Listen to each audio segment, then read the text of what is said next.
Ok, ahí comenzamos la grabación entonces de esta clase número 3. Estamos ya en la anteúltima clase, donde vamos a trabajar esencialmente las 8 etapas del sufrimiento, ¿sí? Y la ira, ¿sí? Cómo controlar la ira, cómo controlar los diferentes impulsos que llegan a nosotros. Muy, muy interesante va a ser lo que vamos a ver. Es una clase donde vamos a tener varias citas también de las escrituras filosóficas del yoga, así que, bueno, espero que sea de gran inspiración.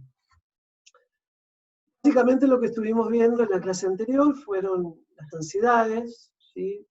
Causas, definición de ansiedad, diferentes causas, aspectos mediante los cuales la ansiedad se manifiesta en nuestra mente, nuestras emociones, y cómo poder de alguna manera detectarla. Esto es muy importante porque como hemos iniciado este curso, esencialmente nosotros, al menos mi forma de plantear estas temáticas y de abordarlas a la luz de los grandes sabios y maestros del yoga, de una perspectiva más bien causal, no abordamos tanto las consecuencias de las cosas, sino más bien cuáles son los factores que las generan, y esencialmente, otro punto que es muy importante, cómo lograr detectarlas en uno, porque a veces uno quiere estar más en armonía, más en paz, más equilibrado, pero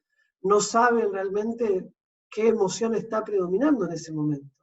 Si es una emoción proveniente de la ansiedad, si es un estrés, si son miedos, si es la ira, si hay resentimientos, si hay insatisfacciones, ¿sí? Es como que a veces es de alguna manera una mezcla, un combo de todas ellas, pero no es tan fácil detectarlas. Entonces, a través de este vislumbre que los sabios nos comparten, nos revelan, nosotros tenemos la posibilidad de alguna manera poder conectar con mayor profundidad en estos aspectos, ¿sí? Como para de esa manera al detectarlos poder trabajarlos. Porque a veces ocurre eso, son tantas emociones que pueden mezclarse, que pueden intercalarse a nivel psíquico, a nivel físico, que repercuten de diferentes maneras, que es muy difícil entenderlas para poder entenderse. Entonces aquí estamos, en la clase anterior hemos visto precisamente la ansiedad y cómo poder detectarla. Este cuestionario es muy importante como para poder ir abordándola de una manera mucho más práctica, mucho más efectiva, ¿sí? Si hay un problema, bueno, ver cuál es la causa del problema.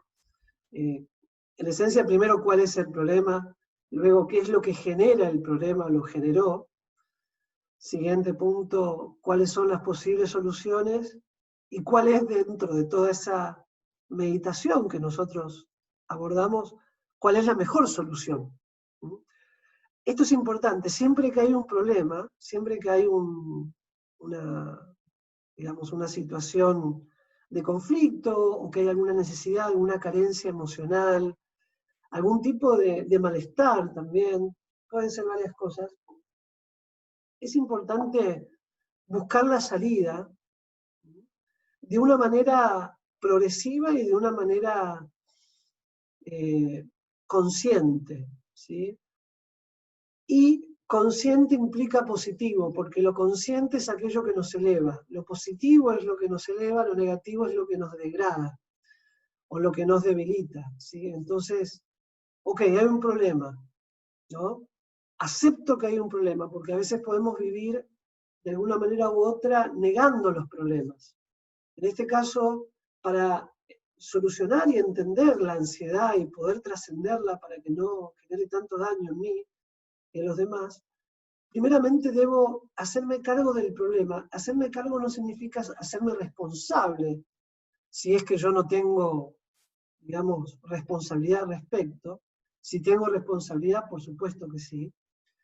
Pero si no tengo responsabilidad plena, más bien debo ver, antes o incluso por más que tenga responsabilidad, cuál fue la causa y cuáles son las posibles soluciones. Analizar la situación desde una perspectiva mucho más amplia. Salirse del foco al que nos somete el enojo, la culpabilidad hacia el otro, la victimización. Todos estos ejercicios y estas técnicas psicológicas dentro del yoga, que también son meditaciones, tienen el propósito de estimular la capacidad de observación, que es la cualidad natural de la conciencia. La función natural de la conciencia es la de observar, la de percibir, la de alguna manera, detectar, ¿sí? En la medida que nosotros apliquemos estos conceptos, naturalmente vamos a estimular cada vez más, esta capacidad de observación, de testigo, que es la función natural de la conciencia. Y eso es lo que nos va volviendo cada vez más intuitivos, sensibles, presentes, conscientes. Y por supuesto, como para cerrar, ¿cuál es la mejor solución al problema? Yo me detuve aquí porque es un punto muy, muy importante. Entendiendo aquí, citando los Yoga Sutras de Patanjali, uno de los grandes tratados de yoga, donde él explica, ¿no?, qué es dentro de lo que se conoce como el Sankhya Yoga, lo que sería el aspecto metafísico del yoga, aquello que enseña de alguna manera las cualidades de lo existente, tanto espiritual como material, y tanto negativa como positiva. Entonces, el Sankhya, cuando habla de la mente, la describe como que la misma posee 5 estados, o mejor dicho, se desenvuelve bajo 5 tipos de patrones de percepción y de sentir, ¿sí? Uno es perturbado, confundido, distraído, concentrado y controlado. En estos 5 estados, que por supuesto, bueno, por todo el contenido que tenemos, no vamos a focalizar cómo entender cada estado en lo práctico, pero básicamente tenemos una idea. Yo he mencionado en la clase anterior cómo el estado de perturbado y confundido se asocia a la intención, ¿sí?, desconsiderada, y a la intención ensimismada, ¿sí? Hemos visto las intenciones, acá las repasamos brevemente. Vieron que son 4 intenciones. La intención es lo que subyace al pensamiento y al deseo, por ende también a la acción. Entonces, aquí hemos visto, yo se los he compartido también en alguna otra presentación, el material, qué es la intención desconsiderada y cómo entender también la intención ensimismada. Bien, acá está la definición, yo ya la he citado en la clase anterior. Entonces, en lo práctico, entender que el estado de perturbado y confundido, que son los primeros 2 estados, digamos, más bajos, se asocian esencialmente a la influencia del ego falso, que se manifiesta como este sentido de apropiación, ¿no? Este sentido de alguna manera, querer controlar, querer disfrutar, querer explotar. Y luego viene distraída, que ya hay una cierta liberación de esos estados más graves, y concentrada y controlada, que ya tienen que ver con la intención pura, agradecida y compasiva, y la intención trascendental. Bueno, aquí vemos también la interacción que existe entre la mente y los objetos y los sentidos, y cómo la mente puede ser la causante de nuestro cautiverio, de nuestro sufrimiento. Cautiverio implica ansiedad, implica apegos excesivos, y esto genera sufrimiento, y cómo la mente también es la causante de nuestra liberación. Esto es muy importante porque la función de la mente es percibir el ser, percibir el alma, y hay una relación entre la conciencia y la mente, ¿sí? Entonces, ¿cómo percibimos todo? Primeramente, por supuesto, desde la perspectiva más tangible para nosotros desde la mente, pero también lo que subyace a la mente y a las intenciones y a nuestra propia existencia, lo que la mantiene y lo que nos hace ser, es la conciencia. Entonces la mente, así como a través de los sentidos puede percibir la realidad, también la función natural de la mente es percibir la conciencia. Pero para que la mente perciba la conciencia, los sentidos tienen que tratar de servir los propósitos internos, las necesidades más profundas. Cuando la mente queda sujeto a el deseo de disfrute sensorial, que se basa esencialmente a querer tomar, querer poseer, querer disfrutar, entonces nuestra mente se proyecta hacia afuera. Este punto es muy importante. La mente se proyecta desde una perspectiva de querer tomar, de querer poseer, hacia afuera. Ahora, porque mis sentidos están absortos en la materia. Ahora, cuando mediante la práctica de meditación, la práctica de yoga, por ejemplo, yo trato de interiorizarme, ¿no? Llevar los sentidos hacia adentro, que los sentidos también sirvan a la conciencia, que los sentidos, que mi cuerpo también pueda hacer una ofrenda, pueda realizar ofrendas, pueda realmente experimentar la unión que existe entre el alma y el cuerpo, que el sentido sirva a ese propósito, no solamente disfrutar el cuerpo. Entonces ahí la mente va a percibir la conciencia, va a comenzar a percibir. El yoga, la meditación, son prácticas que estimulan esa percepción. Cuanto más practicamos, más estimulación vamos a recibir mental para ir hacia adentro, más sensibles a lo que nos pasa y por ende a lo que les pasa a los demás, y eso va a ser una fuente de alivio, de satisfacción y sobre todo de equilibrio. Esto es muy importante. Y bien, vimos que nosotros llegamos hasta aquí, en la última charla, donde hemos analizado a la luz de los Yoga Sutras. Los Yoga Sutras están divididos en en 4 capítulos, que son como 4 libros, pero en realidad es una obra. Cada capítulo recibe el nombre de pada. Por ejemplo, el primer pada, que son más o menos 53 versos, se llama Samadhi Pada. Samadhi Pada. Ese es el primer libro. El segundo capítulo se llama Sadhana Pada. Samadhi significa autorrealización. Samadhi significa plena ecuanimidad. Sama quiere decir ecuánime, sama, estable, y DHI significa inteligencia. De ahí viene el término buddhi. ¿Vieron buddhi? Buddhi, que es inteligencia. Bueno, la raíz verbal de la palabra Buda es buddhi,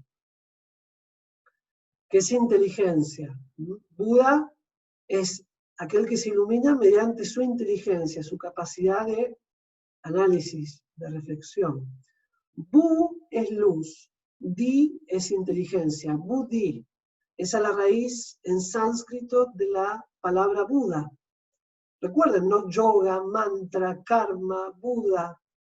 Son todas palabras en sánscrito. Sánscrito es conocido como el Devanagari. Devanagari significa el idioma de los dioses. Por eso los mantras que invocan diferentes energías y purifican y trabajan lo que es el plano también espiritual y material, es el idioma sánscrito. Sanskrit. Sans es madre, skrit, escritura. Es la madre de todas las escrituras. Devanagari. Nagari es idioma, Deva es dioses. Es el idioma de los dioses. Esa es la definición que se le da al sánscrito. Entonces, Buda, que es un término en sánscrito, viene de Buddhi, Bu, luz, Di, inteligencia, y Samadhi tiene ese Di también. Ese Di significa inteligencia y Sama quiere decir ecuanimidad, quiere decir autocontrol. Entonces Samadhi, si bien Samadhi es autorrealización, también significa autocontrol. Entonces el primer pada de Yoga Sutras se llama Samadhi, Samadhi Pada, el yoga del autocontrol. Y después en el segundo pada se llama Sadhana. Sadhana significa la práctica. Ahí en ese pada, en el segundo, Patanjali explica que los 5, este verso que estamos citando ahora, ¿no? Que los 5 factores que causan el sufrimiento son la ignorancia, el egoísmo, la pasión, el odio y el excesivo apego a la vida. Esto lo hemos visto uno por uno, la clase anterior, focalizándonos en cómo el sufrimiento, la ignorancia, mejor dicho, es la raíz de todos los sufrimientos. Bien, esto no lo vimos nosotros, que son las 8 etapas del sufrimiento. ¿Sí? Recuérdenme, pero yo estoy prácticamente seguro que no lo hemos visto. Sí se los he pasado por texto, pero no lo hemos trabajado. ¿Estoy en lo correcto? ¿Alguien que me quiera responder a este punto? Ahí me respondieron, a ver. No lo vimos, quedó pendiente. Perfecto, gracias Mariana. Gracias a todos. Bien, entonces, esto es muy importante, porque el sufrimiento se manifiesta en 8 etapas.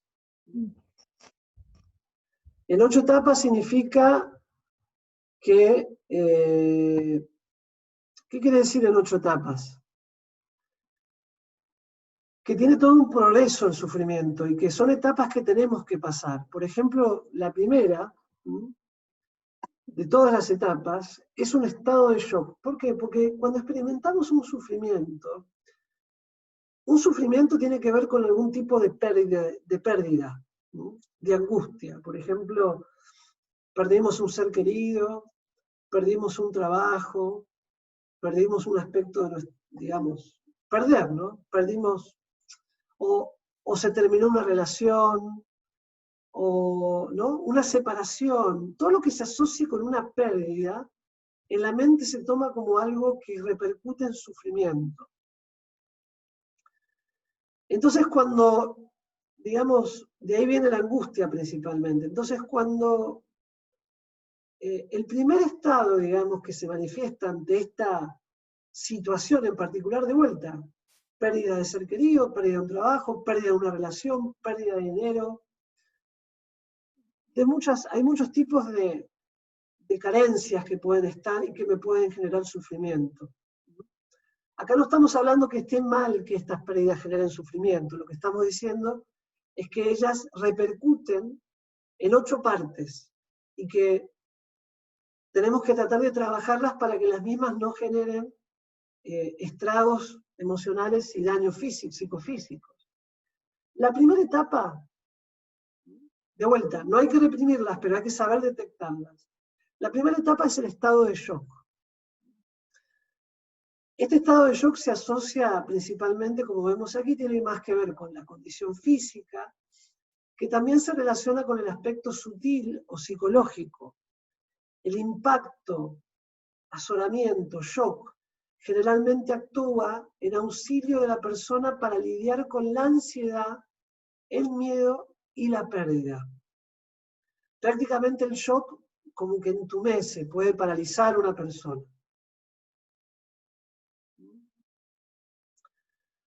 Es como un golpe lo que ocurre. Después viene, y esto puede ser en cuestión de segundos que puede estar pasándonos, luego que una vez se integra y se va de alguna manera procesando lo que acaba de ocurrir, lo que acaba de acontecer, lo que acaba de pasarme o pasarle a alguien, viene la negación. Como de alguna manera decir, llega una noticia impactante y uno dice, hay un shock, inmediatamente la mente reacciona como, no puede ser. Esto es un sueño, no es verdad. Esa es la etapa de la negación. Y en esta etapa, un estado en la cual la persona niega la realidad, incluso puede convencerse de que una pérdida no ocurrió, puede actuar o creer que esa persona, relación o situación material aún estuviese presente. Esta negación no solamente es como pensar que esto no pasó, no está pasando, o no es real, sino que también hay un comportamiento que trata de avalar o de respaldar esta situación. Esa es la segunda etapa. Es natural, ¿no? Si nos enteramos de una mala noticia, que puede venir, como dije, ¿no? Por cosas personales, cosas de seres queridos, etc. Inmediatamente seguido al shock viene la negación. Ahora bien, luego, si la negación no se trabaja desde una perspectiva receptiva y uno trata de mantener un cierto tipo de calma ante la situación, que puede ser muy difícil, pero tratar de no verse arrastrado por esta emoción de negación, viene la ira.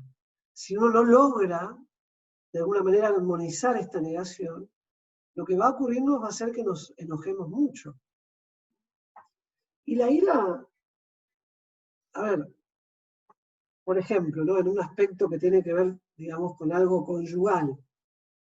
Por ejemplo, acá dice, por ejemplo, una persona puede pensar, ¿cómo pudo mi amado, mi amada dejarme en esta posición? ¿O cómo pudo tratarme tan mal? ¿O cómo pudo saquearme, ¿no? Robarme o abusarme? Para muchas personas, esta ira se puede quedar para toda la vida. Este es el segundo factor generador de ira, de sufrimiento, perdón. O sea, la ira es un tipo de sufrimiento que se exterioriza de una manera muy violenta y hasta un tanto, digamos, excesiva. Pero es un sufrimiento la ira, es un dolor emocional, que si no se trabaja, si no se aborda psicoterapéuticamente o con prácticas o con diferentes hábitos y trabajo interno, puede quedarse como para toda la vida. Y la ira es muy destructiva, precisamente después de esta parte vamos a ver la ira, vamos a ver cómo actúa la ira, qué representa la ira para nosotros. Luego, una vez que se interioriza, digamos, o que uno puede lograr apaciguar este tipo de emoción, lo que puede ocurrir es el sentir culpa. Esta es otra etapa, esta es la cuarta etapa del sufrimiento. El sentir culpa es cuando se internaliza la ira y uno empieza a consumirse. ¿Qué significa este punto? Patanjali en los Yoga Sutras dice que cuando define a la ira, al odio, lo define como la insatisfacción. La infelicidad conduce al odio, conduce a la ira, la insatisfacción, el no sentirse satisfecho, y esto también traslada una culpa hacia el otro, lo cual está mal, ¿no? Porque a veces la culpa hacia el otro excesiva no permite que yo me pueda hacer cargo de algo que es importante que corrija o que modifique. Pero cuando no hay una víctima, cuando la ira no encuentra una víctima más allá de su propia percepción, lo que ocurre con la ira es que se internaliza. Se empieza, como de alguna manera, digamos, a sentirse, se dirige hacia uno mismo. Eso es si se internaliza. Y eso es uno de los factores que causa la depresión y la angustia, ¿no? Sobre todo la angustia y la depresión. Hay como dos términos psicoanalíticos para depresión. Uno es, digamos que la depresión existe cuando cesan los deseos, cuando ya no hay ánimo ni deseos de vivir y demás. Pero otro causante de la depresión es una ira acumulada que no puede transmutarse, que ya se empieza a dirigir hacia uno mismo. Por ejemplo, en este caso, el sentir culpa es cuando se siente culpable por no haber evitado X accidente, y en algunos casos siente que debía sucederles a ellos mismos en lugar de a otra persona. o porque yo hice esto, o porque yo no fui condescendiente, o no fui más atento, atenta, actuó de tal manera, ese sentir culpa que, ojo, digo, siempre es bueno hacerse cargo de algún aspecto de indiferencia que uno haya tenido para con el otro, pero tampoco, porque a veces el otro puede utilizar esto como para culparlo a uno, ¿no? Yo me fui, o yo hice esto porque vos me hiciste esto, porque vos no reciprocaste de tal manera, porque eso es por qué, ¿no? Y ahora vamos a ver cuando veamos la ira, que son los debería. A veces también nos pueden hacer sentir culpa. Ojo con ese punto, eso lo tenemos que trabajar. No debemos permitir que la manipulación emocional nos genere a nosotros un exceso de culpa que nos vuelva vulnerables y manipulables a la lujuria o a la ira del prójimo. Por supuesto que si hay errores y hay culpas, uno las tiene que aceptar, pero tampoco no dejarse martirizar por las mismas, sino más bien tratar de tomarlas como enseñanzas para poder superar esas tendencias que uno puede tener. ¿Sí? Bien, el quinto factor que genera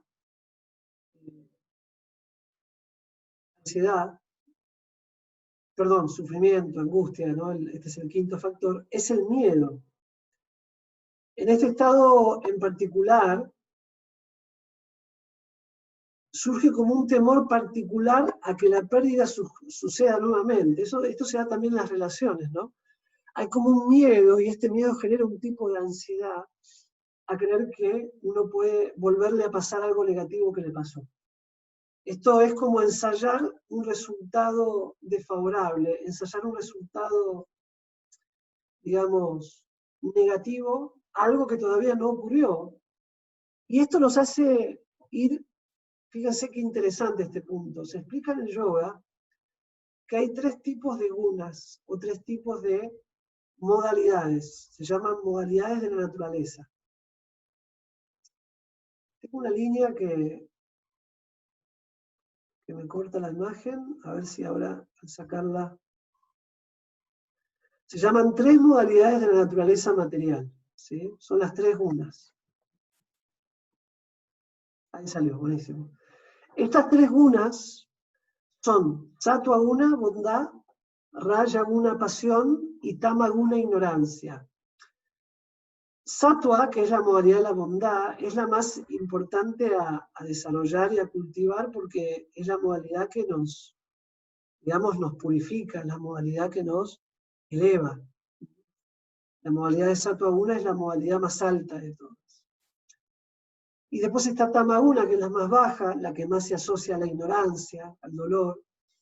Y la otra es Raja guna, que es la pasional, la que más se asocia a los deseos, el querer tomar, el querer poseer, al futuro.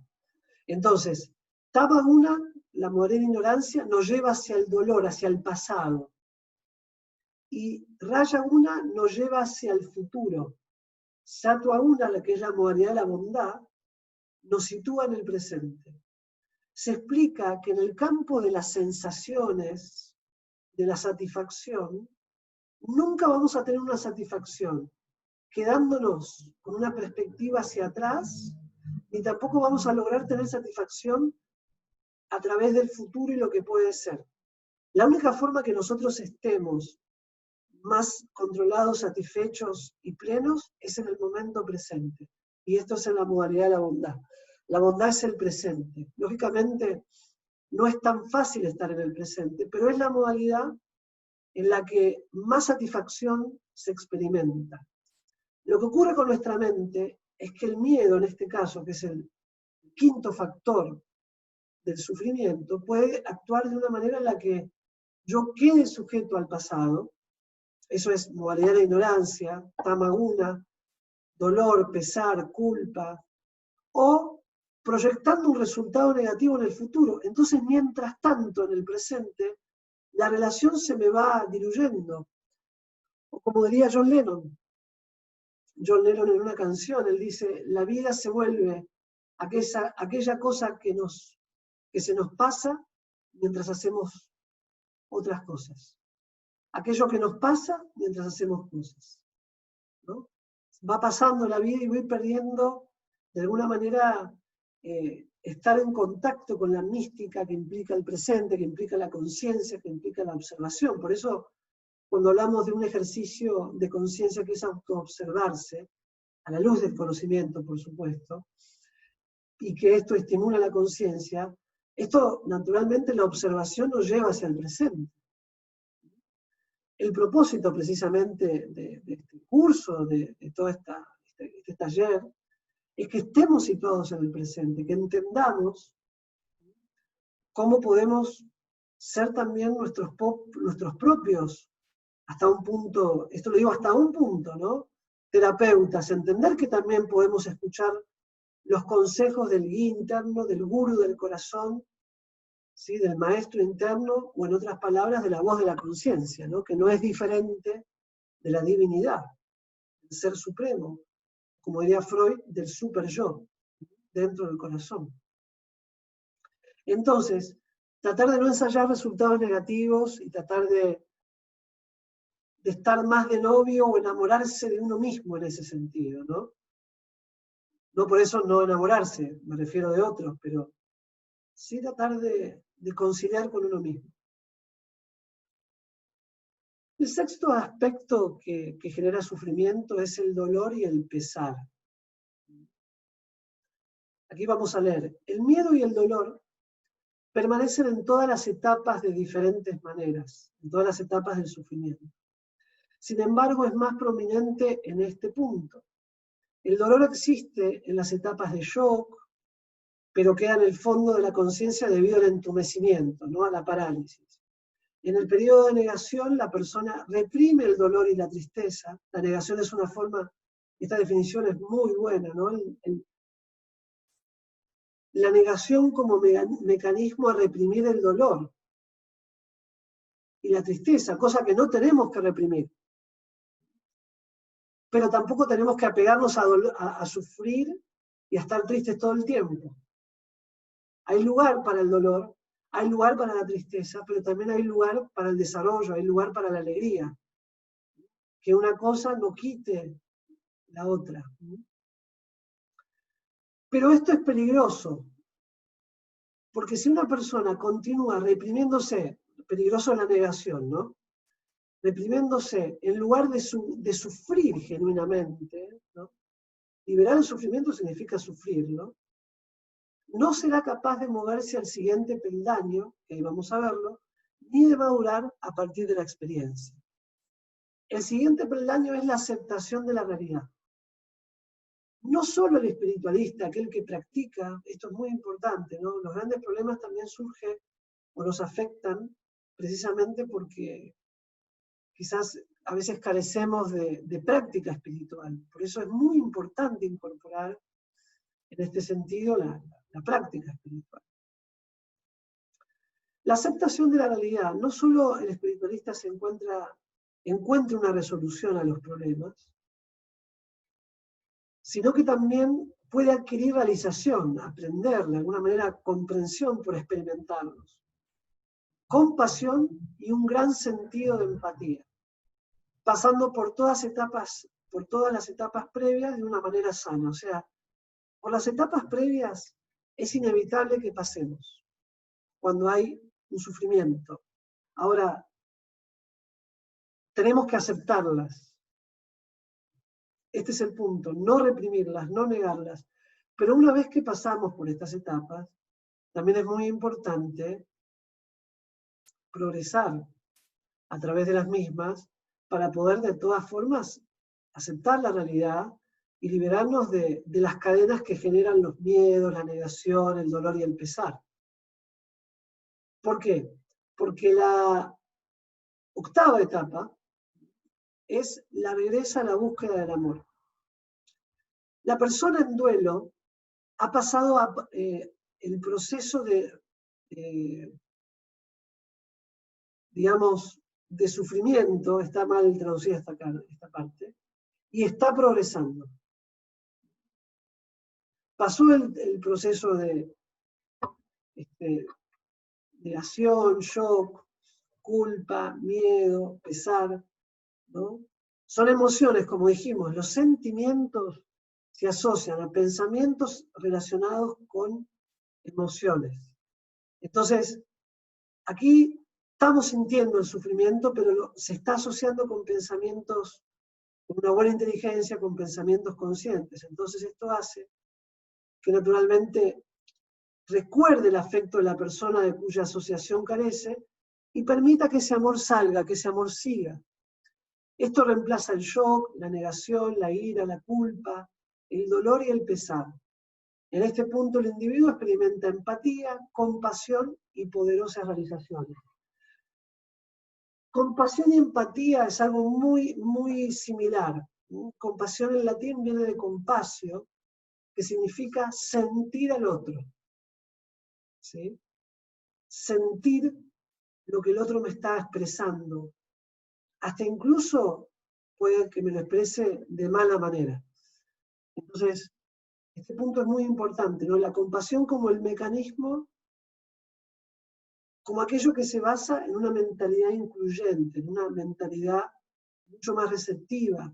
Entender que la salida al conflicto, que la salida al sufrimiento, porque el sufrimiento es destructivo y uno es demasiado valioso, demasiado importante para dejarse destruir por una emoción.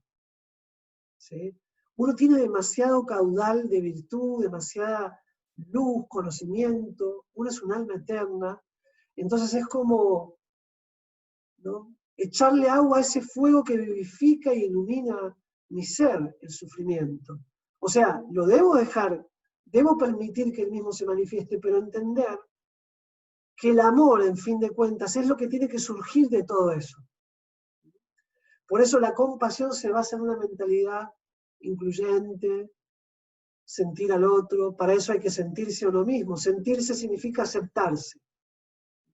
Sentirse, ser empático con uno mismo, quiere decir aceptarse tal cual es. Y aquí vamos a ver este punto más en detalle, el del desarrollo de la empatía. ¿En qué consiste este punto?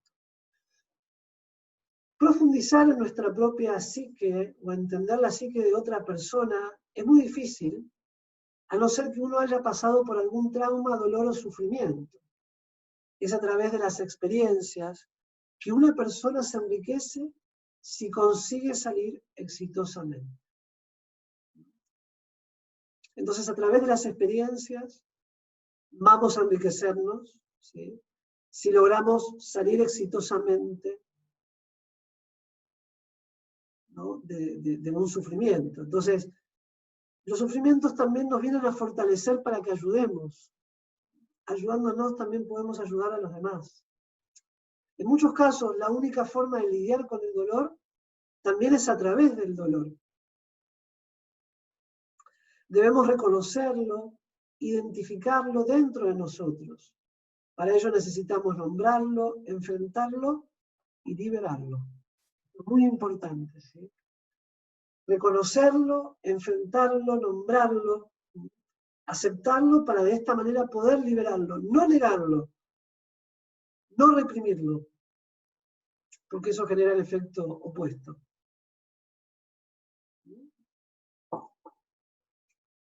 ¿Sí?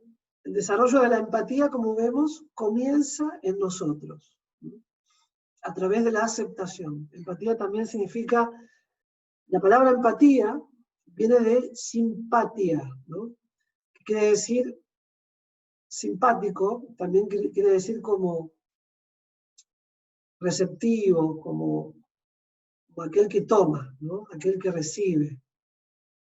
Entonces, la empatía implica aceptarnos, implica, ¿no?, reconocer qué es lo que nos está ocurriendo. Conforme lidiamos con la ira y la resolución del conflicto, debemos identificarlo antes de poder rectificarlo. Si no identificamos el problema, simplemente se irá al fondo y se manifestará en otros momentos. Debemos identificar el problema, primeramente, empezar a reconocer, para eso es muy importante la meditación, y de esa manera trabajarlos. liberarlos. Es sano pasar por estas etapas y salir al otro lado con una experiencia enriquecida, con realizaciones y niveles más profundos de compasión. Una persona exitosa tendrá una mayor habilidad para ayudar a los que están atorados en diferentes niveles, ¿sí?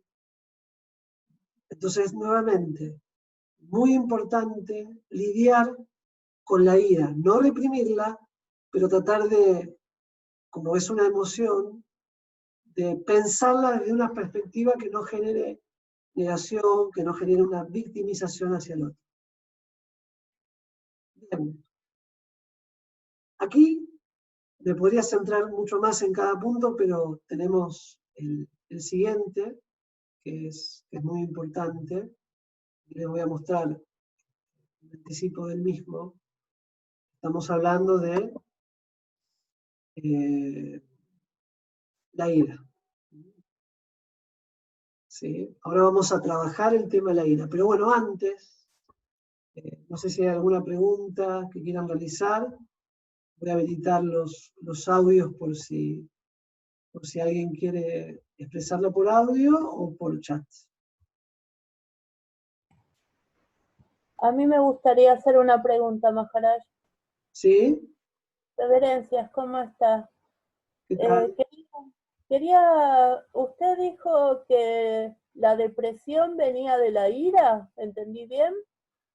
Una de las causas, ¿no? No es algo, digamos, absoluto, pero es una de las causas que puede generar ira. Perdón, depresión, ¿no?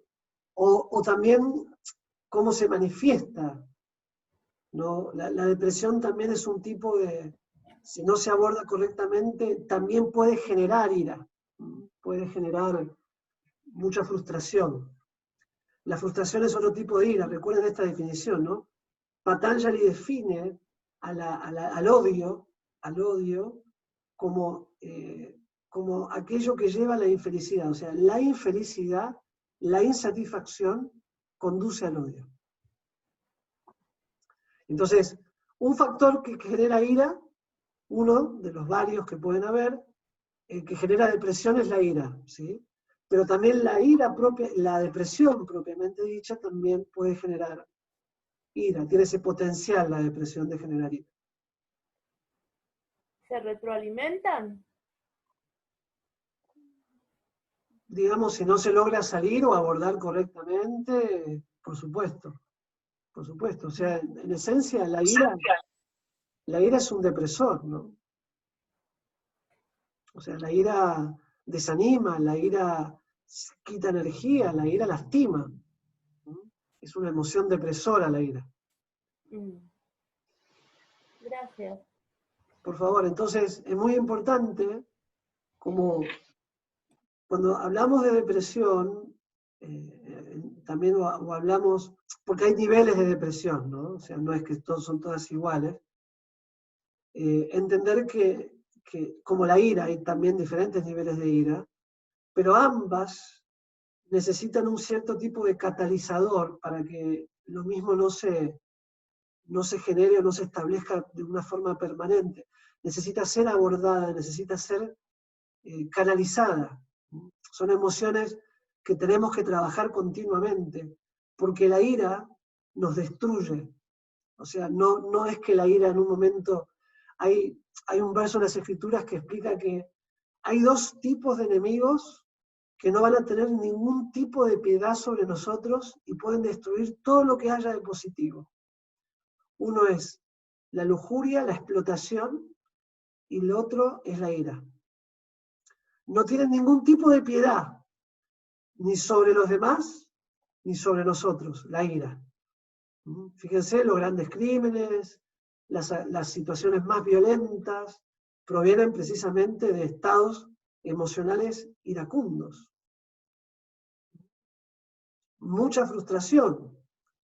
Y, llamémosle también, quitarse la vida, es esa ira encapsulada también, que por diferentes motivos, de vuelta, dependen hay muchos niveles, muchos casos, por diferentes motivos puede volverse algo insostenible. Entonces, la ira es un enemigo.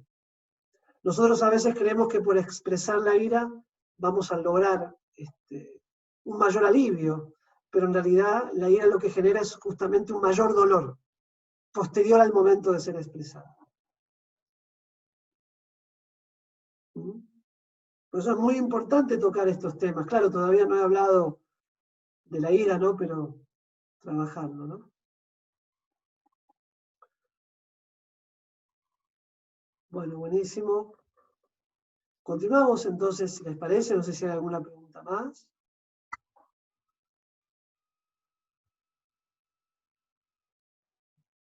Acá estoy viendo algunos.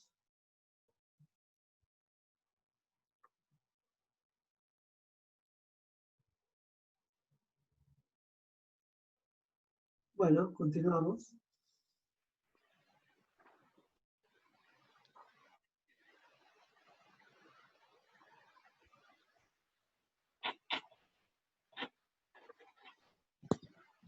Ahí estamos. Bien, continuamos entonces acá. Vamos a empezar con la ira. Presten mucha atención, que viene una parte también muy, muy interesante. ¿Sí? Laura, aquí también, desde la casa, presten mucha atención. Laura es mi hermana que está conectada por el teléfono celular, que estamos, digamos, por la llamada. Una de mis hermanas. Ahí vamos a apagar el... Bien, vamos a comenzar ahora a hablar acerca de la ira. A ver, primeramente, como siempre, comprender que la ira siempre tiene o busca una víctima, ¿no? Esto es algo que ya hemos hablado. ¿Sí? La ira siempre va a buscar una víctima, y cuando esa víctima ya no tiene razón de ser o no encuentra otra forma de manifestarse, se encapsula en uno mismo. Entonces, los síntomas de este problema pueden ser la falta de perdón o incluso una enfermedad física. La falta de perdón, la falta de compasión, es algo que nos puede enfermar, porque esa falta de perdón se sostiene en base a resentimientos, en base a sentimientos negativos.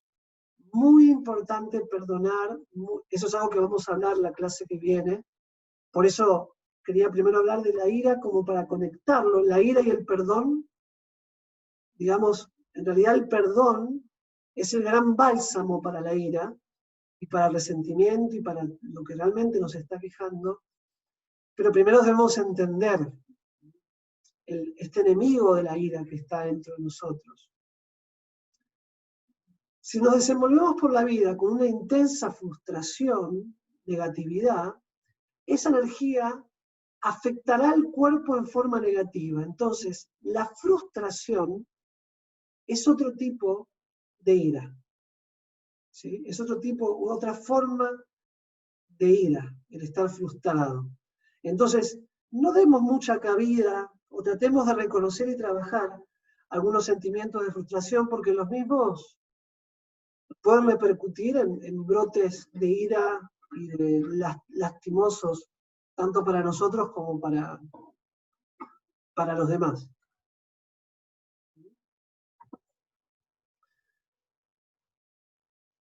Acá.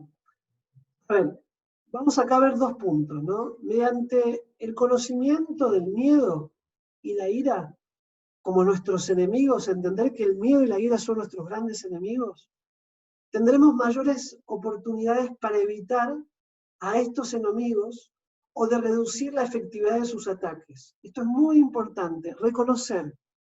A ver, el miedo tiene una función, el miedo cumple un propósito, no es que el miedo está mal, porque hay cosas a las que le hay que tener miedo. ¿Sí? El miedo nos corrige también, el miedo nos puede rectificar, ¿no? Por ejemplo, un gran maestro espiritual, Srila Prabhupada, dijo, el gran problema de la civilización materialista es que no le tienen miedo a la ilusión, no le tienen miedo a la ley del karma, pero tener miedo no significa estar perseguido o en un estado paranoico, neurótico. Tener miedo significa tener respeto. Hay cosas que no hacemos porque naturalmente nos puede afectar. Y el miedo ahí cumple un rol de límite. El miedo es un límite en el buen sentido. Ahora, cuando el miedo se vuelve una parálisis, cuando el miedo se vuelve una culpa, cuando el miedo se vuelve inseguridad constante, cuando el miedo se vuelve una absoluta sospecha y desconfianza de todo, el miedo empieza a ser un enemigo. ¿Se entiende? No es que el miedo es malo de por sí. Como dije, marca un límite. Yo tengo que tener miedo de tocar un enchufe con la mano mojada. Yo tengo, un miedo me tiene que dar a mí cruzar el semáforo en rojo, digamos en verde, si hay autos. El miedo me previene, el miedo me rectifica. ¿Sí? En el buen sentido, digo, ¿no? Ahora, el miedo como forma de vida, o el miedo como un estado de dominio, ¿no? Como esto que está ocurriendo. El miedo me tiene que ayudar a cuidarme. Hablando directamente de lo que está ocurriendo con el COVID, el coronavirus. Por supuesto que hay un miedo porque quizás el virus crece, aunque ahora no sé si está bajando o subiendo, ¿no? La tasa de mortalidad subió. Quizás de contagiados estos últimos días bajó, pero puede que vuelva a subir. Entonces, naturalmente, como no nos queremos enfermar, el miedo a sufrir algún tipo de consecuencia producto de un virus, de este virus particular, hace que nos cuidemos, ¿no? Ese es el propósito, cada tanto con alcohol, que nos lavemos más las manos, cosa que es fundamental, que estemos más limpios, que también tratemos de estar más limpios internamente, no solo externamente, ¿no? La publicidad es externa, pero en realidad también habla de lo externo, pero tiene que ser interno. Más alcalinidad para el cuerpo, mejor alimentación, más fruta, más cítrico, más vitaminas, más respiración, más yoga, ¿no?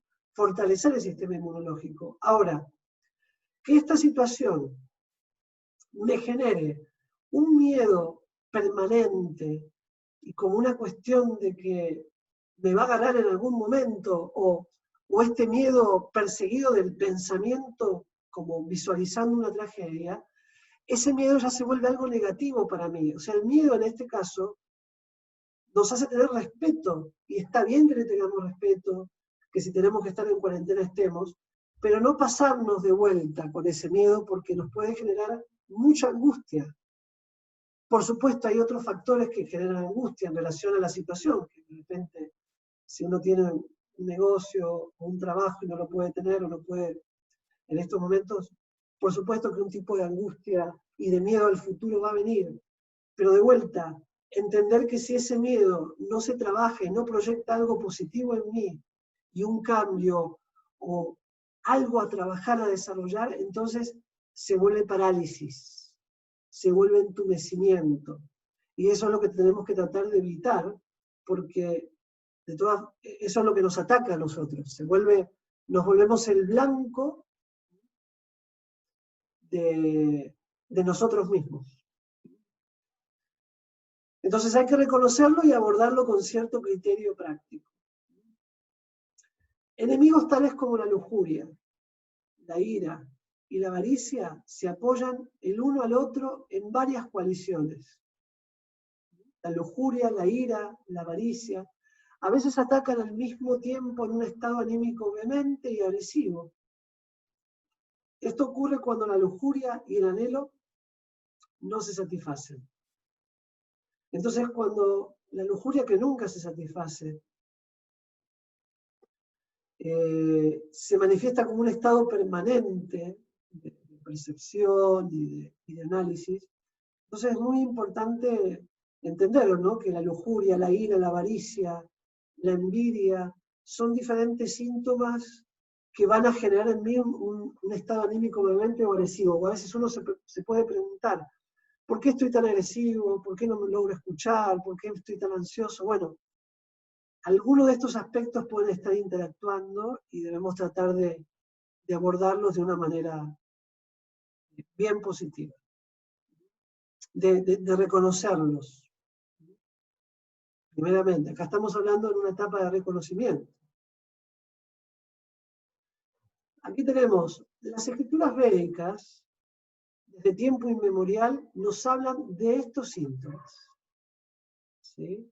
Aquí les voy a citar justamente cómo la ira y la lujuria interaccionan entre sí. Son dos versos de las escrituras, tres versos. Uno es del Srimad Bhagavatam, las escrituras madres de la filosofía del conocimiento del yoga, y dice, presten atención a este primer verso, ¿eh? Una persona que desea la liberación del mundo material no debe caer bajo el control de la ira. Porque cuando uno es absorbido por la ira, se vuelve una fuente de temor para todos los demás. Entonces, si deseamos el bienestar, deseamos la iluminación, deseamos la satisfacción, la autosatisfacción, no debemos caer bajo el control de la ira. Eso es muy importante. Seguido a esto,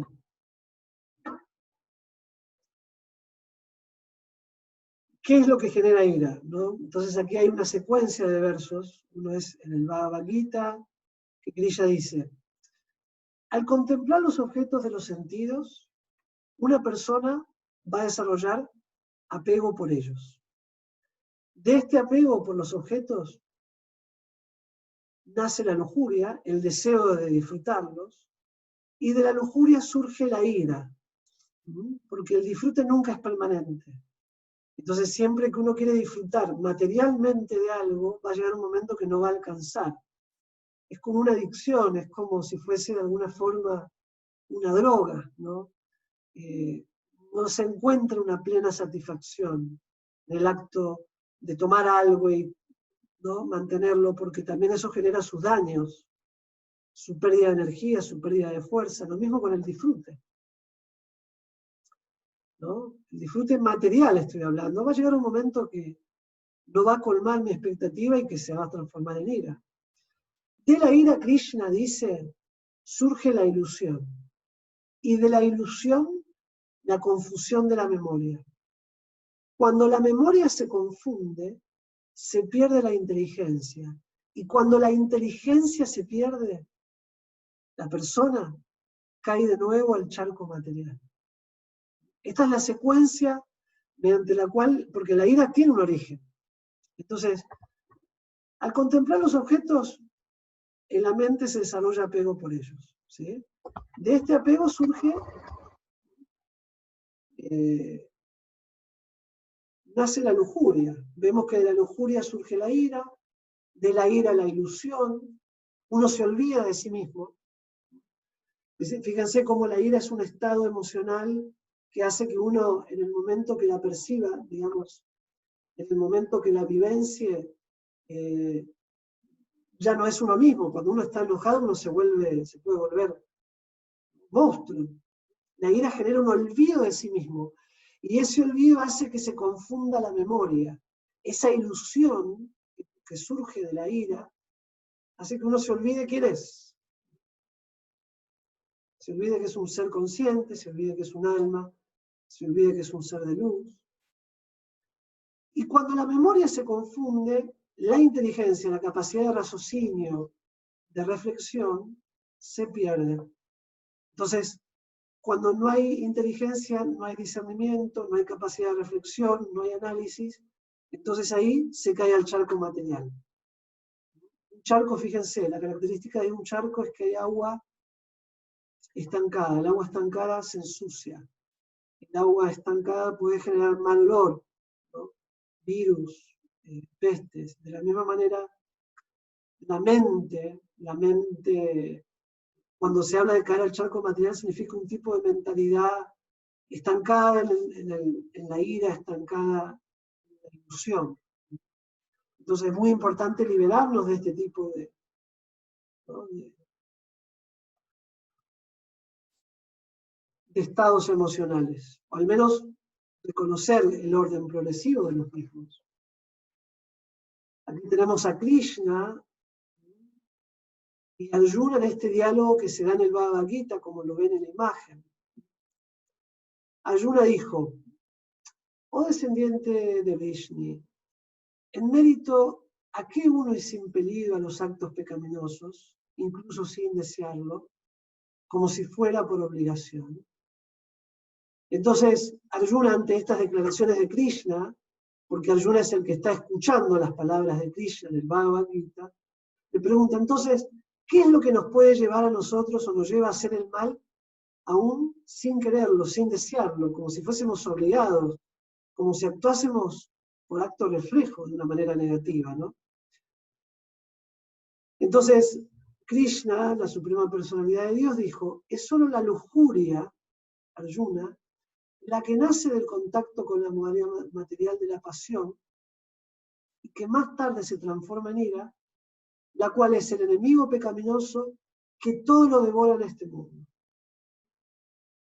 Es únicamente la lujuria que se vuelve de alguna manera de deseo de disfrute egoísta. Recuerden que no está mal el deseo de disfrute, no es que esté mal disfrutar o el querer disfrutar. El punto es que cuando este deseo de disfrute no se asocia a una búsqueda o a un logro superior, el mismo se vuelve, ¿no?, como degradante. Me lleva a actos pecaminosos, me lleva a tomar o a ver al otro como un objeto de disfrute, como un objeto de mis anhelos, o como una forma de canalizar hacia el otro mis insatisfacciones. Entonces, hay que trabajar la lujuria, no el deseo de disfrute, sino más bien que el deseo de disfrute esté incluido en el mismo deseo la realización interna, que yo también busque una satisfacción que no solamente provenga de la gratificación de los sentidos, que también provenga de una gratificación del ser, de la conciencia, de la mente, de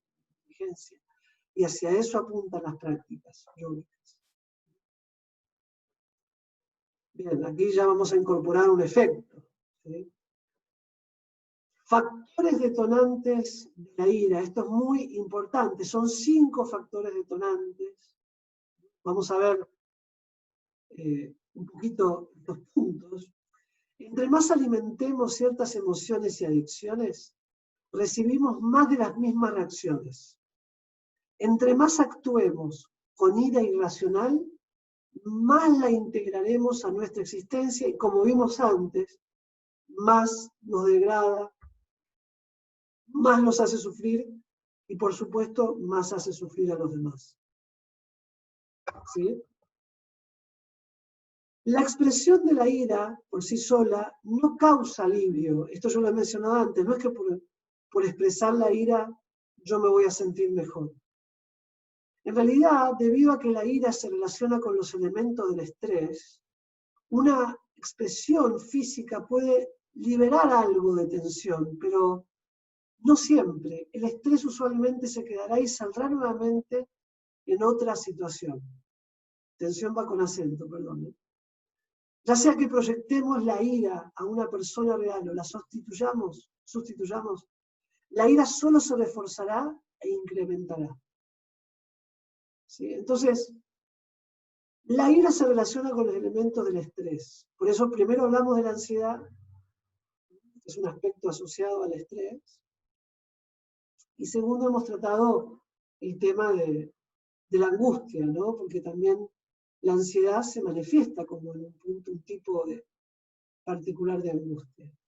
Entonces, el estrés usualmente se queda si no podemos canalizar esta tensión, sino de vuelta, sino el yoga, la meditación, los ejercicios son grandes catalizadores del estrés, sobre todo el yoga en este caso, los pranayamas, la respiración.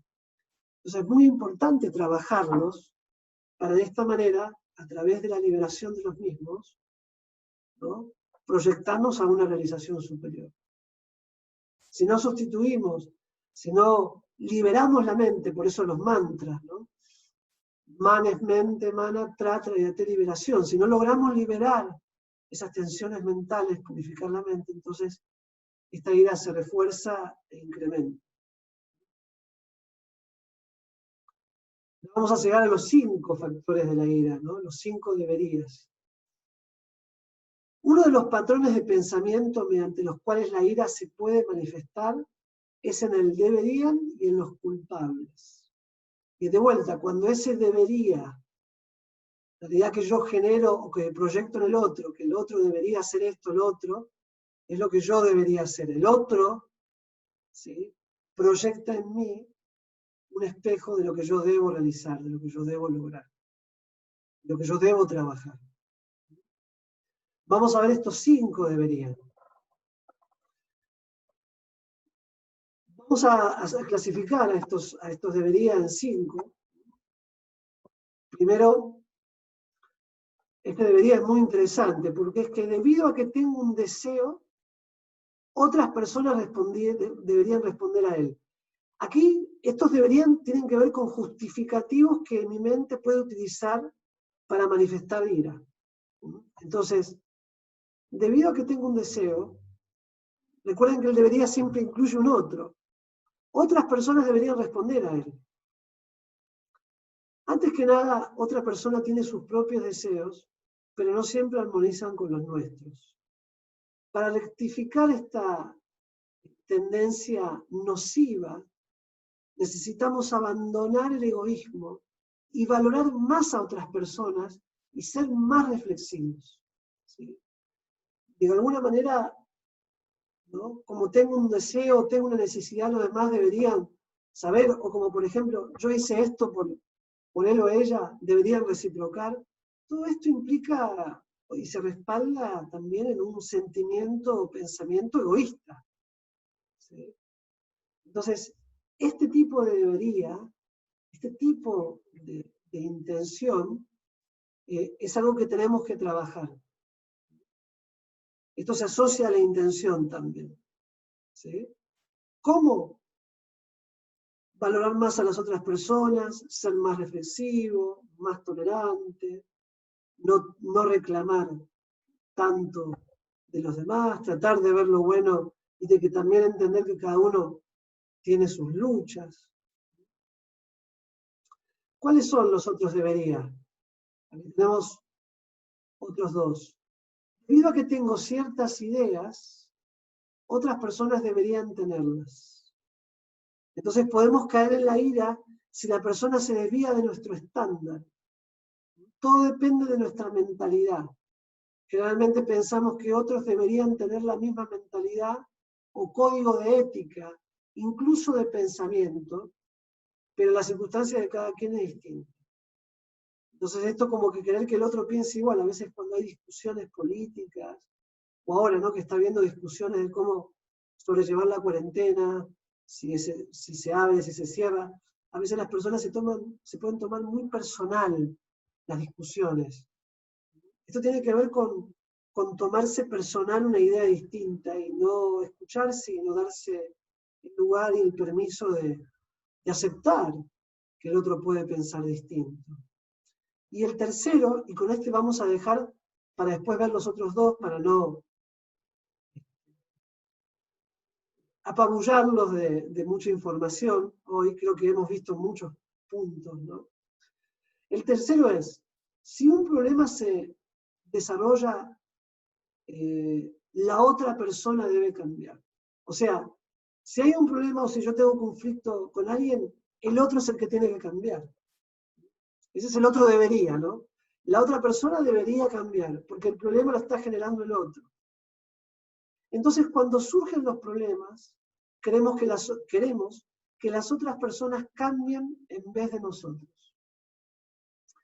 Si la otra persona no cambia y nosotros mantenemos nuestro pensamiento, desarrollamos ira.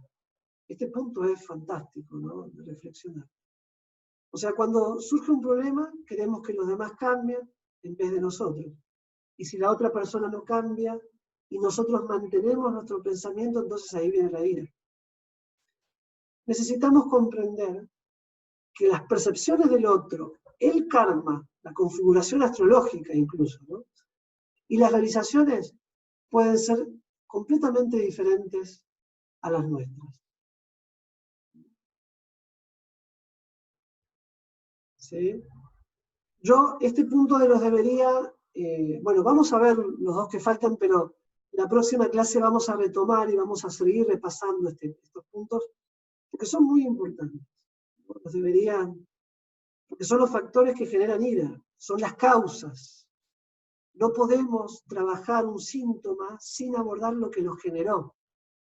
Como hablamos antes de la ansiedad, no podemos resolver un problema sin entender cuál fue la causa del mismo. Entonces acá están las causas, las diferentes causas que pueden generar, no son las únicas, están clasificadas de esta manera porque la mente entiende más con la clasificación. ¿Mm? Pero aquí vamos viendo, ¿no? No se preocupen que lo vamos a ver en la próxima clase. El cuarto debería, acá me rectifico, dije que iba a dejar hasta esos 3, pero vamos a ver los 2 que faltan.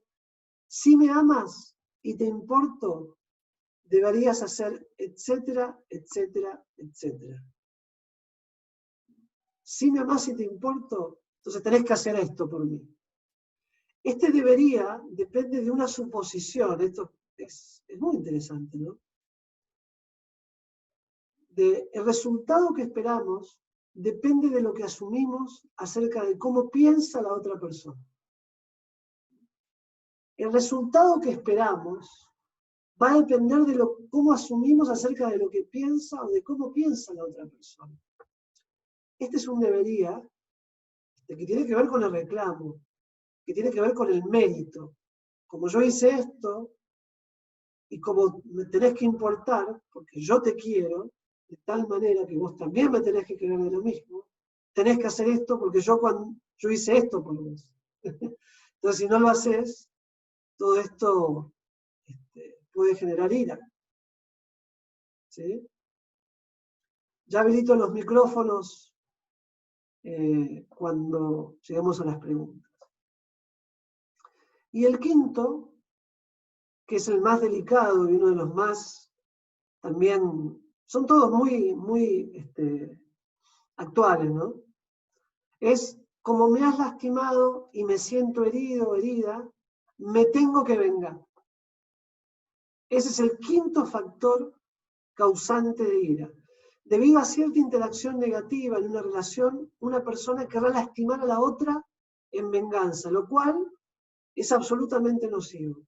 Lastimarla difamándola, lastimarla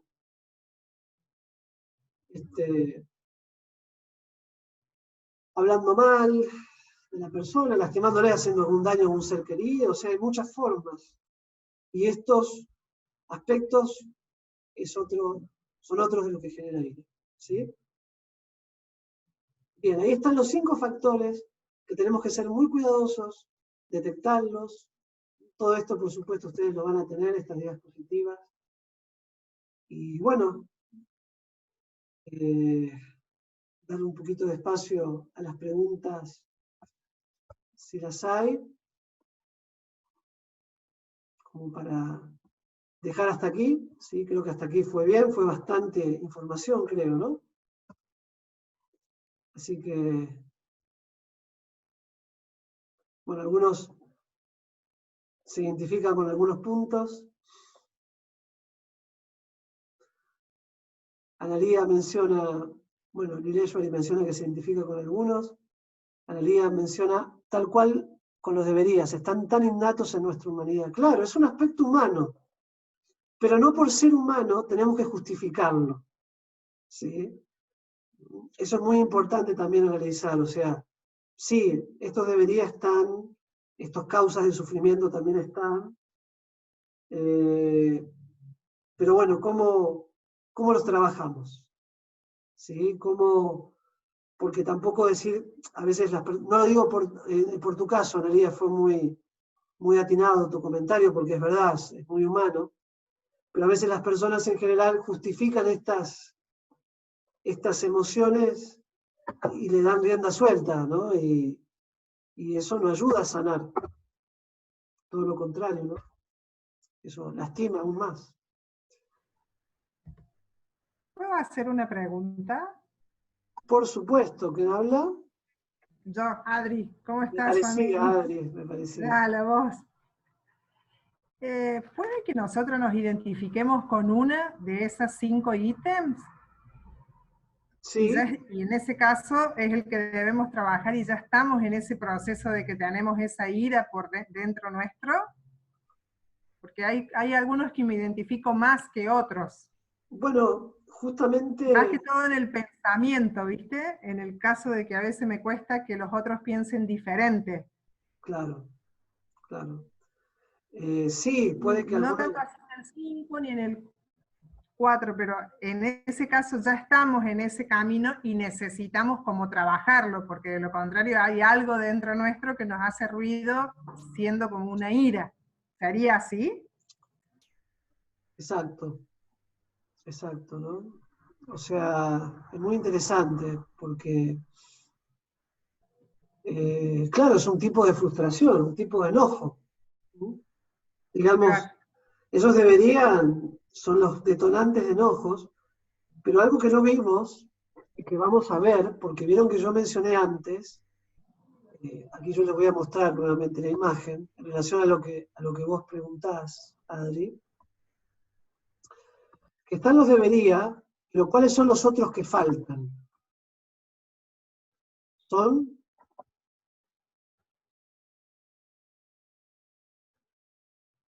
los culpables. ¿Ven? Acá están los debería, son 5, los culpables son 4. Eso vamos a verlo en la clase que viene, este sentido de la culpa, ¿no? Esta culpa que trasladamos a los demás está implícita en los culpables. Entonces vamos a repasar los debería, los culpables, y vamos a ver cómo transformar cada punto, ¿no?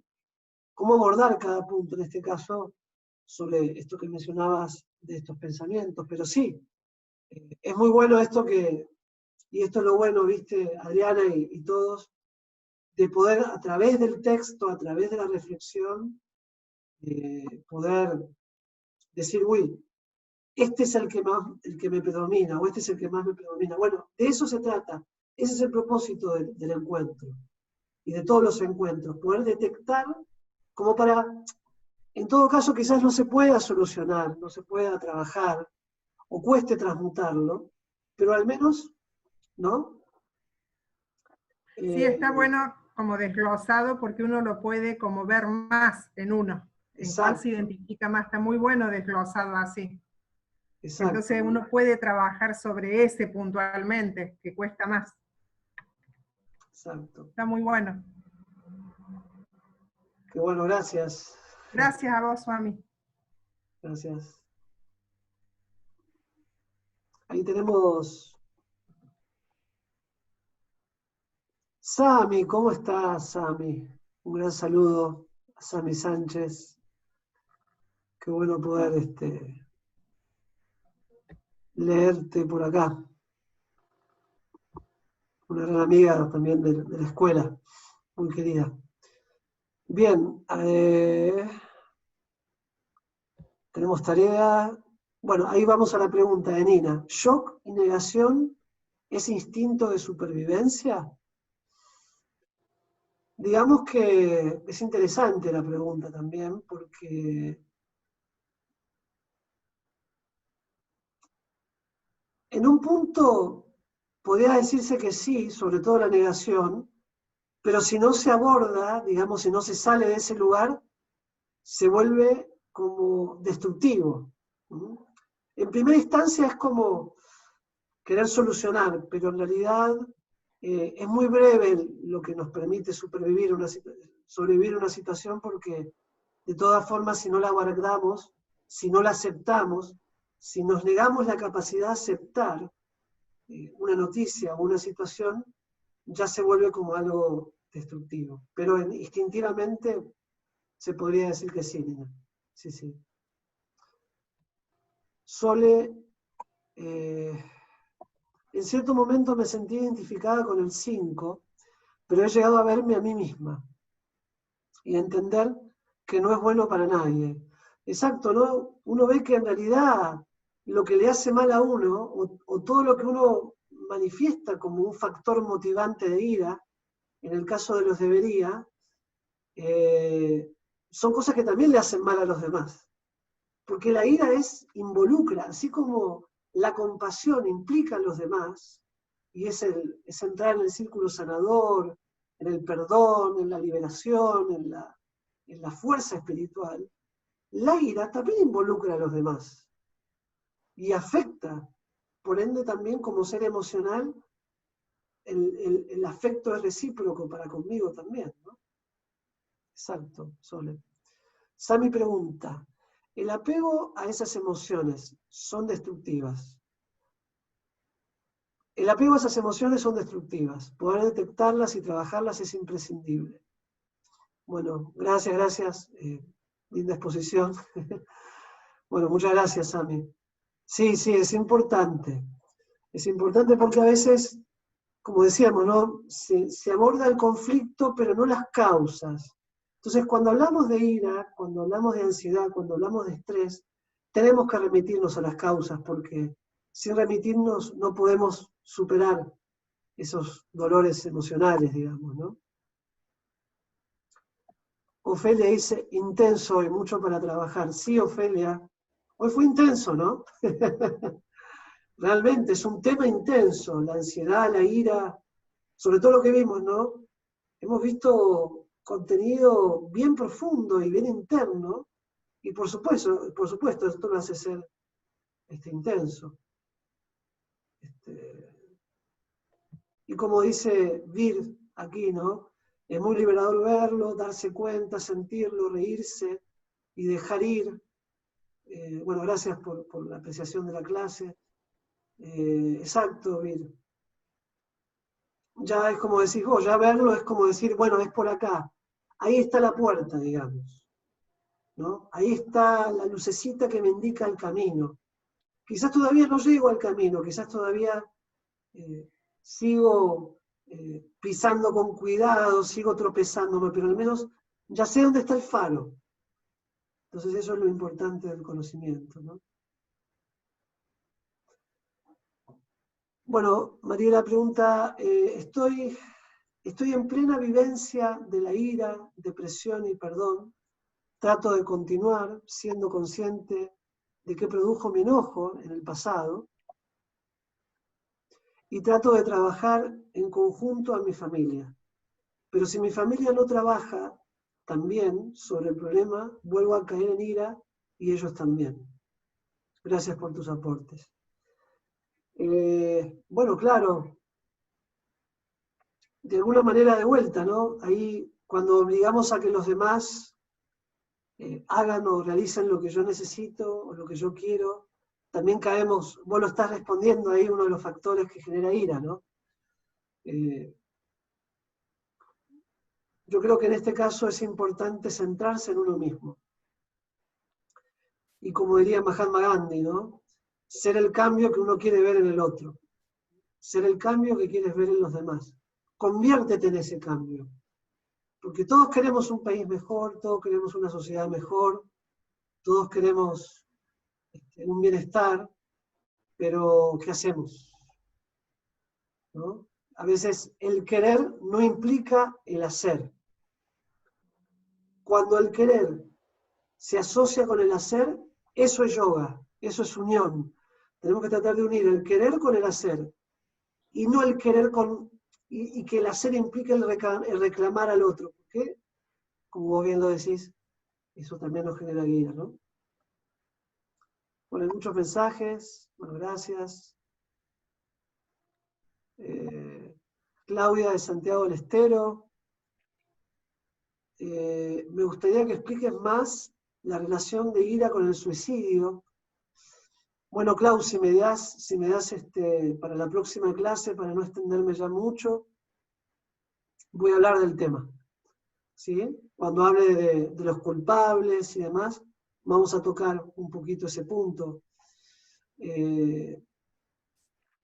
La ira, hemos hablado, para responderte igual un poquito ahora, pero después los podemos desarrollar más. La ira es un tipo de frustración. La frustración genera un desánimo, genera un abatimiento. La ira, posteriormente, en lo que se diría, en lo que se conoce como el enneagrama o el cuarto camino de Gurdjieff y Upensky, ¿no? Ellos que de alguna manera sintetizaron enseñanzas del cristianismo, del sufismo, diferentes corrientes, un poco del hinduismo también. Gurdjieff hace una aclaración interesante en ese punto. Él dice, la ira, el enojo, la lujuria son vórtices que fugan energía, son centros de fuga de energía, ¿sí? Se va energía a través de esas emociones. La ira es una emoción que debilita, y según el nivel de ira y según la situación que haya ocurrido, porque la ira no es solamente enojo, la ira implica resentimiento, la ira puede traumatizarnos también, la ira puede, digamos, se ramifica esto, ¿no? Entonces, pero esencialmente, lo que prevalece en los diferentes niveles de ira se explica que es la angustia y la frustración, como un tipo de angustia existencial. Entonces, eso posteriormente se manifiesta como un pensamiento, un patrón de querer terminar esa angustia. De querer terminar, y como no se halla una resolución, no hay una guía, no hay una luz, y hay también aspectos astrológicos, hay un karma, hay todo un combo de situaciones. La única forma que se cree que uno puede liberarla es terminando con lo que la está generando, que en la percepción mental es el cuerpo. Uno cree que es el cuerpo, entonces tengo que terminar con el cuerpo. O también uno puede dejar el cuerpo como una especie de venganza para hacer sufrir, pero también es un tipo de frustración y de ira. Entonces eso es un poco, en pocas palabras, ¿no? Es algo bien complejo, pero espero poder responder un poquito la relación que hay. Porque la frustración, ¿no? La ira es frustración, la ira detona en eso. Entonces, cuidado con la ira, tratemos de controlarla, y ahí sí está bien aplicado el miedo, por ejemplo. Tenemos que tener un poco más de miedo a la ira. ¿Sí? Miedo a la ira. La ira no es una emoción que hay que liberarla y que hay que sostenerla como algo. De vuelta, hay diversos niveles de ira, pero la ira no controlada, no limitada, es muy, muy destructiva. Eso es un miedo bien aplicado, ¿no? Bien. Bueno, muchas gracias a los que no he respondido. Sí, como una terapia la charla, ¿no? La lectura de los libros del yoga, de los maestros, es terapéutico. Por eso siempre recomiendo leer Bhagavad Gita, ¿sí? ¿No? que son terapéuticos, son libros de gran ayuda realmente. Un gusto verlos, escucharlos a ustedes. Muchas gracias por compartir, por estar presentes. Aprecio mucho realmente la disposición. Y bueno, mañana estoy por otra vía, por Zoom también, ¿cierto? Con el curso del Bhagavad Gita, y anunciarles este curso que estamos dando, que ya es más filosófico, 19 horas, y anunciarles que el domingo tenemos un encuentro especial, muy especial y muy importante, que es el de eclipse de luna en Sagitario, y también los eclipses de luna siempre son en luna llena, muy importante. La luna es la mente, astrológicamente la luna se asocia directamente con la mente y las emociones, y este eclipse se está dando también en un festival muy importante que es el de Guru Purnima, que se celebra el Día del Maestro Espiritual.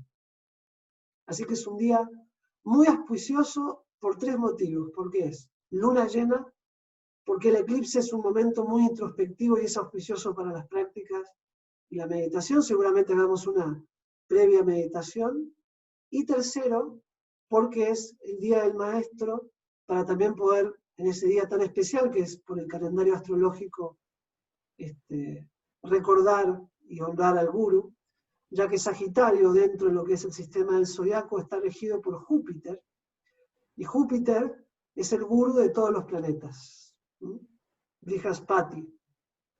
Entonces, invitados, ¿sí? Invitadas a todos y todas, No, creo que a las 7 de la tarde va a ser, 19 horas. Y el link lo vamos a estar compartiendo en el grupo y demás. Va a ser también, en realidad va a ser por Facebook Live. No por Instagram, sino por Facebook Live. Y dentro de la plataforma de Facebook, yo me conecto vía Zoom porque también vamos a mostrar imágenes y demás. El Facebook Live va a ser el de Escuela Vasanti Veda Yoga. Ahí le vamos a compartir la publi. Bueno, saludos.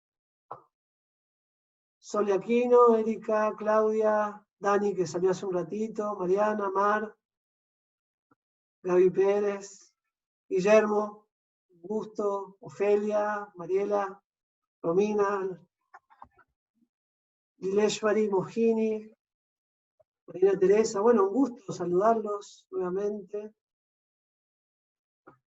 Y bueno, y todos los que no se ven, pero están sus nombres también. Muchas gracias.